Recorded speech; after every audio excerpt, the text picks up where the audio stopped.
विधवा थी और गांव से मेरे पति के दोस्त का बेटा शहर पढ़ने के लिए आया था और वो मेरे बच्चों को भी पढ़ा देता था। वह मुझे बहुत अच्छा लगने लगा था, लेकिन वह मुझसे बहुत शर्माता था। लेकिन अजीब बात यह थी कि वह रात को जल्दी अपना कमरा बंद कर देता था और कमरे में पता नहीं क्या करता था। एक दिन मैं उसके कमरे में छिप गई। यह देखकर मेरे तो पैरों तले जमीन ही निकल गई। वो तो मेरे पति की अचानक मृत्यु ने हमारी जिंदगियों को वीरान करके रख दिया था। मेरी दोनों बेटियां जो चिड़ियों की तरह चहचहाती थीं, वो बिल्कुल खामोश रहने लगी थी। अपने बाबा की जुदाई ने उन्हें तोड़कर रख दिया था। बहुत ही कम उम्र में उन्होंने अपने बाबा को खो दिया था और शायद उनके बाबा की जगह जिंदगी भर कोई नहीं ले सकता था। वक्त किसी के लिए नहीं रुकता और मेरी बेटियां भी वक्त के साथ साथ सदमे से निकल आई थी। लेकिन हमारी जिंदगी अब पहले जैसी नहीं रही थी। घड़ी की सुइयों की टिक टिक पर हम सब अपने काम करते जा रहे थे। ऐसा लगता था जैसे किसी ने हमारी जिंदगी के सारे रंग मिटा दिए हों। और फिर मेरे पति की दोस्त का बेटा मोहित शहर पढ़ने के लिए आया तो मेरे सोने से घर में जैसे रौनक आ गई। मेरी बेटियां दोबारा चहकने लगी थी। मोहित ने मेरी बेटियों को दोबारा जीना सिखा दिया था, लेकिन वो मुझसे बहुत ज़्यादा शर्माता था। मेरे बच्चों से उसकी जल्दी बहुत अच्छी दोस्ती हो गई और अब वह सब मिलकर घर में रौनक लगा देते थे और अपनी बेटियों को खिलखिलाता देखकर मैं जैसे दोबारा जी उठती थी। मैं बहुत कम उम्र में ही विधवा हो गई थी।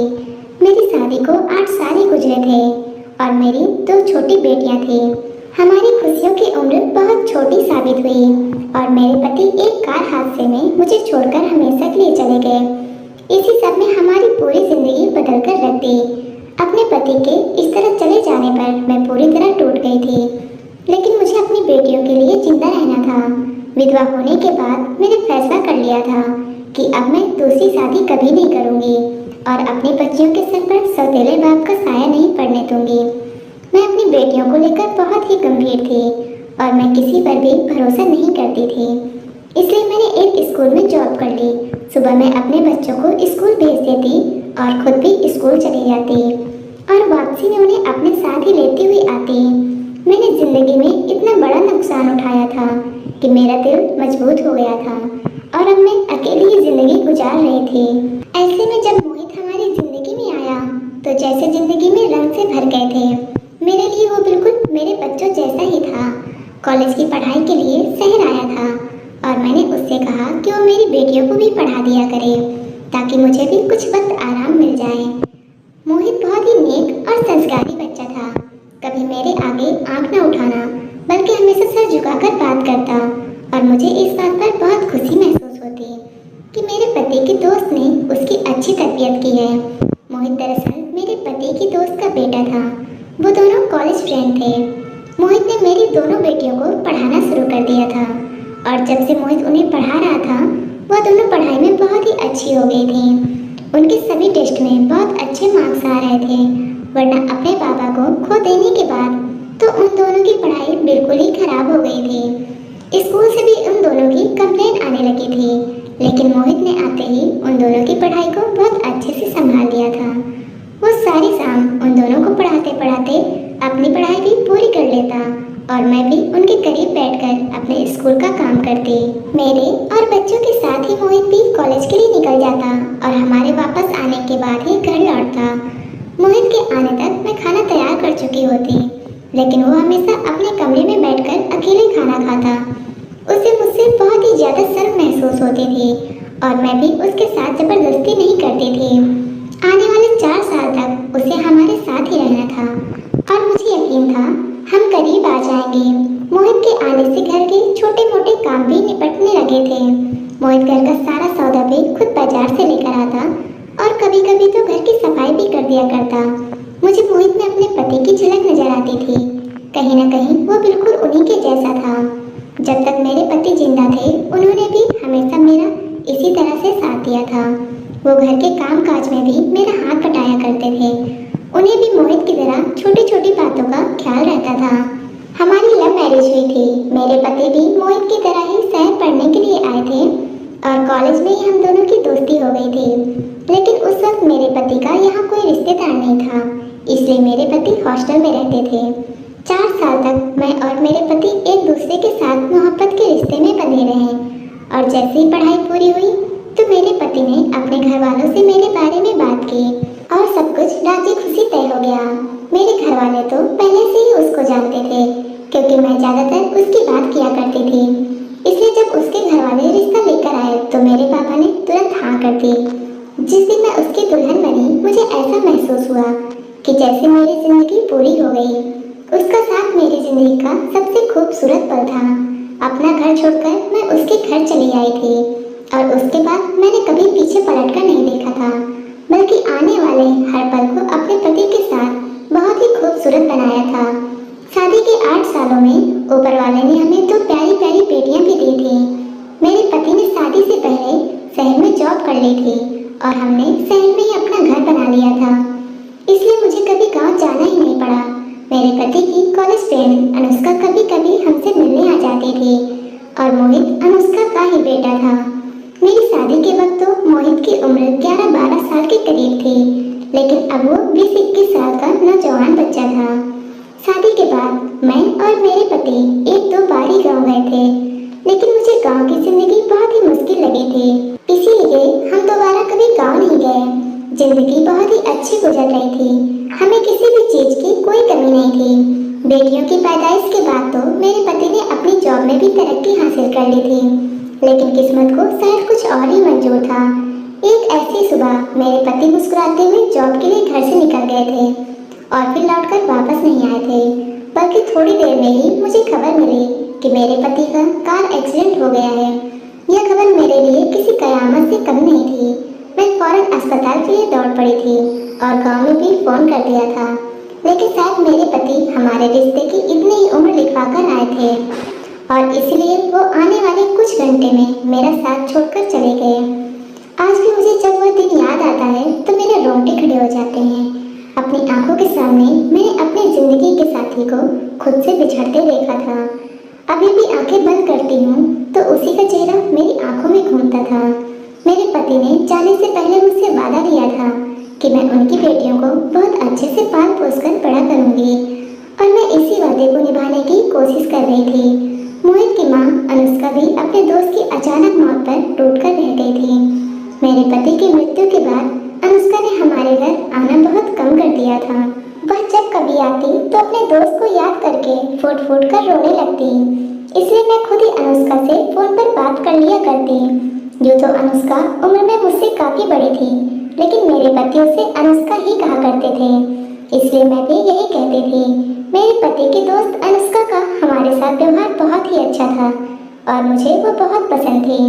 वह अनुष्का ने मुझे मोहित की पढ़ाई के लिए उसे शहर भेजने की बात की, तो मैं खुद ही अनुष्का से कहा कि वह मोहित को हॉस्टल में भेजने के बजाय हमारे घर भेज दे। मेरा घर मोहित के अंकल का ही तो घर है और यूँ मुझे भी किसी का साथ मिल जाएगा। मेरी बात सुनकर तो जैसे अनुष्का की मुश्किल ही हल हो गई थी, क्योंकि वो मोहित को अकेले हॉस्टल भेजते हुए घबरा रही थी। अनुष्का ने मुझे बताया था कि मोहित एक बहुत ही सीधा साधा और शर्मीला लड़का है और बहुत जल्द किसी से घुलता मिलता भी नहीं है, और मैंने खुद भी देख लिया था कि उसे हमारे घर आए 1 महीने हो गया था, लेकिन उसने अभी तक मुझसे ठीक तरह से बात भी नहीं की थी, बल्कि जैसे ही मैं उससे कोई बात करती तो सर से सर झुका लेता और रात को भी जल्द अपने कमरे में जाकर बंद हो जाता, जबकि मैं मेरी बेटियां लॉन में बैठकर रात को एक साथ ही टीवी देखा करती थी, लेकिन वह कभी भी हमारे साथ नहीं बैठता था। मेरी दोनों बेटियों की मोहित से बहुत अच्छी दोस्ती हो गई थी और वो दोनों कॉलेज से आने के बाद सारा दिन उसके साथ ही खेलती रहती थी। मेरी छोटी बेटी तो हर वक्त उसके कंधों पर चढ़कर बैठी रहती और मोहित भी उससे बहुत ही ज़्यादा प्यार करता था और रोज उसके लिए चॉकलेट लेकर आता था। मैंने कई बार मोहित को मना किया, लेकिन अगले दिन वह फिर से चॉकलेट लेकर आता था। पिछले कुछ दिनों से मेरी तबीयत बहुत खराब हो रही थी और मुझे कुछ समझ नहीं आ रहा था, लेकिन मैंने अपनी तबीयत के बारे में किसी से कुछ नहीं कहा था।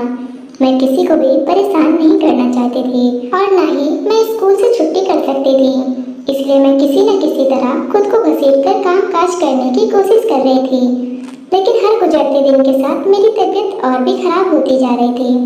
जब रात के वक्त मेरी तबीयत कुछ ज़्यादा ही खराब महसूस होने लगी तो मैंने अपने कमरे से बाहर निकल गई। मुझे अपना दम घुटता हुआ महसूस हो रहा था, इसलिए मैं छत पर चली आई। छत के कोने में एक कमरा बना हुआ था और मोहित उसी में रहता था।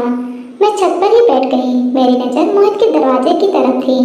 आज मुझे न जाने क्यों इस बात का एहसास हो रहा था कि हर रोज रात होते ही चलते ही अपने कमरे में चला जाता है और फिर सुबह वापस निकलता है, जबकि उसके कमरे में तो टीवी वगैरह भी नहीं था। तो इतनी जल्दी अपने कमरे में क्यों बंद हो जाता है? आजकल शहर के कॉलेज का माहौल कुछ ठीक भी नहीं चल रहा था और लड़कों को नशे की लत लगाई जा रही थी। इसलिए मुझे अचानक ही मोहित की फिक्र सताने लगी। वह 20 साल का मासूम सा लड़का था जो गांव के सीधे साधे माहौल से पला बड़ा था।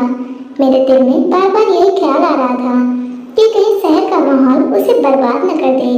मोहित जब तक शहर में था वो मेरी जिम्मेदारी था, क्योंकि अनुष्का ने मुझ पर भरोसा करके उसे मेरे घर भेजा था। अगर वह किसी गलत संगत में पड़ जाता तो मैं अनुष्का को क्या मुंह दिखाती? मोहित को हमारे घर आए 2 महीने हो गए थे, लेकिन अब तक हम दोनों के बीच कोई दोस्ती नहीं हुई थी और ना ही ऐसी कोई बातचीत हुई थी कि मैं डायरेक्ट मोहित से पूछ सकती। वह तो मुझे देखते ही सर से सर झुका लेता और उससे भला कैसे पूछती कि वो रात को जल्दी अपने कमरे में जाकर क्या करता है। इसलिए मैंने सोचा कि ठीक होते ही मैं खुद इस बात का पता लगाती हूँ कि आखिर मोहित अपने बंद कमरे में क्या करता है।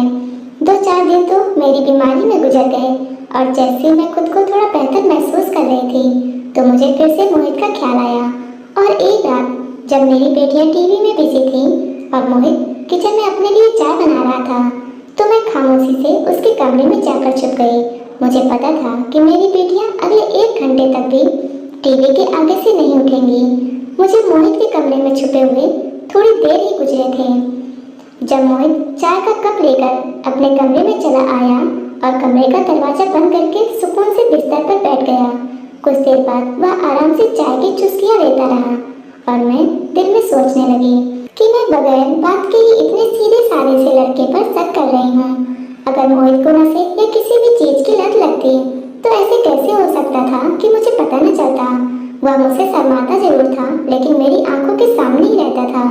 मैंने सोचा कि मोहित जैसे ही इधर उधर होगा या वॉशरूम जाएगा तो मैं चुपके से उसके कमरे से वापस निकल जाऊंगी, क्योंकि अगर उसे यह पता चल जाता कि मैं उस पर शक कर रही हूँ या उस पर नजर रख रही हूँ तो न जाने वो मेरे बारे में क्या सोचता।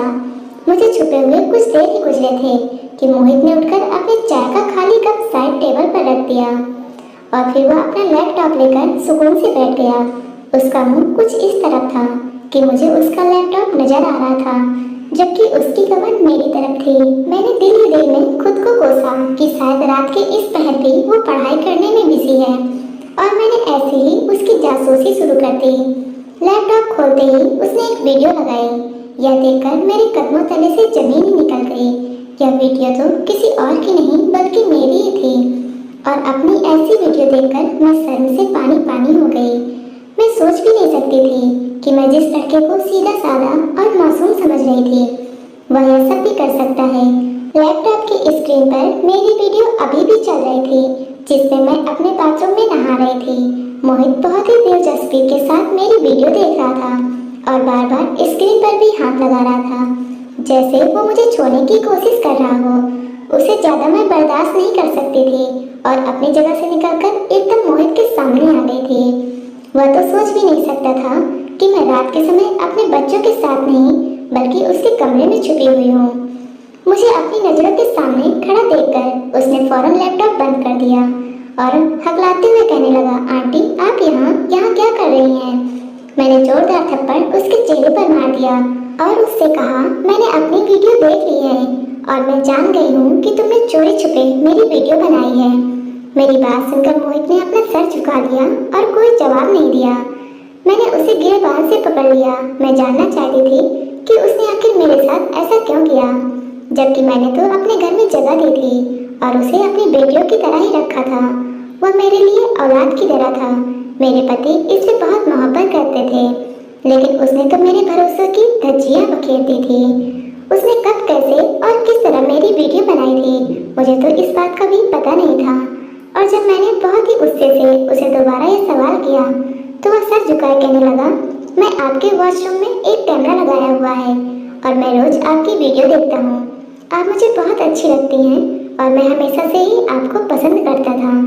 और जब मैं गांव से यहाँ आया तो अपने जज्बात पर काबू नहीं रख सका और एक दिन यही बात मैंने अपने कॉलेज के दोस्त को बताई तो उसने मुझे कहा कि मैं आपके वॉशरूम में खुफिया कैमरा लगा दूँ और रोजाना रात को आपको देखकर सुकून हासिल कर लिया करूँ।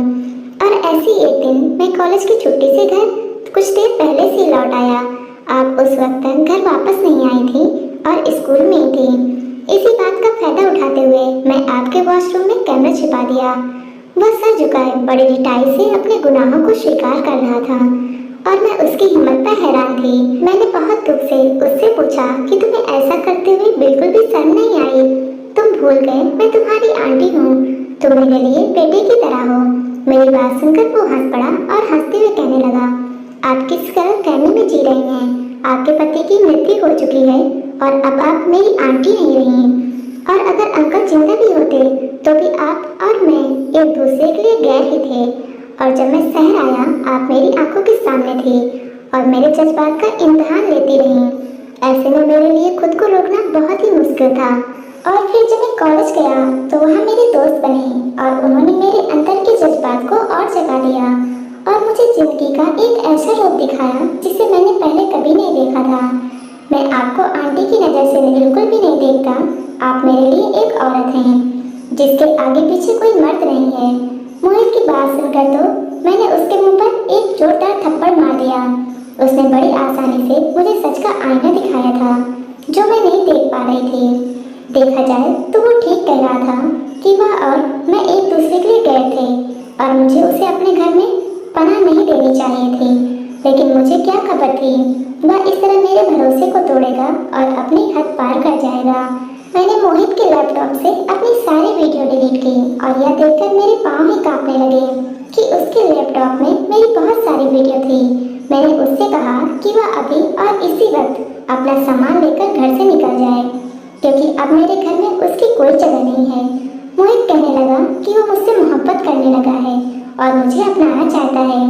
मैंने एक कड़ी निगाह उस पर डाली और उससे कहा कि मैं कोई तमाशा नहीं चाहती, इससे बेहतर है कि वो खामोशी से हमेशा के लिए मेरी ज़िंदगी से निकल जाए। मैंने उससे कहा कि मैं अनुष्का को इस बारे में कुछ नहीं कहूँगी लेकिन दोबारा कभी भी वह मुझे अपनी शक्ल न दिखाए। मेरी बात सुनकर उसने खामोशी से अपना सामान समेट दिया था।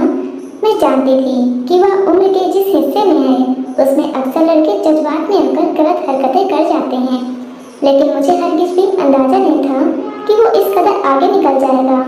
मोहित ने रात के अंधेरे में खामोशी से मेरे घर को छोड़ दिया था और मैं अपनी बेटियों को अपनी आगोश में ले लिया था। मोहित खुद तो चला गया था लेकिन मुझे अपने और पराये मर्द के बीच का फर्क बहुत अच्छे से समझा दिया था। मैं जान गई थी कि ऊपर वाले ने हर रिश्ते में इसलिए हद रखी है ताकि इंसान को कोई नुकसान न उठाना पड़े। मुझे यकीन था जैसे जैसे मोहित जिंदगी में आगे बढ़ेगा उसे अपनी गलती का एहसास हो जाएगा। मैं अनुष्का को इस बारे में कुछ नहीं कहा। मोहित ने मुझे बहुत बड़ा सबक सिखा दिया था। मैं अब अपनी जिंदगी में कभी किसी गैर मर्द पर भरोसा करने वाली नहीं थी। दोस्तों, उम्मीद करती हूँ आज की कहानी आपको पसंद आई होगी। कहानी पसंद आई हो तो वीडियो को लाइक करें, चैनल पर नए हो तो चैनल को सब्सक्राइब करें। धन्यवाद दोस्तों।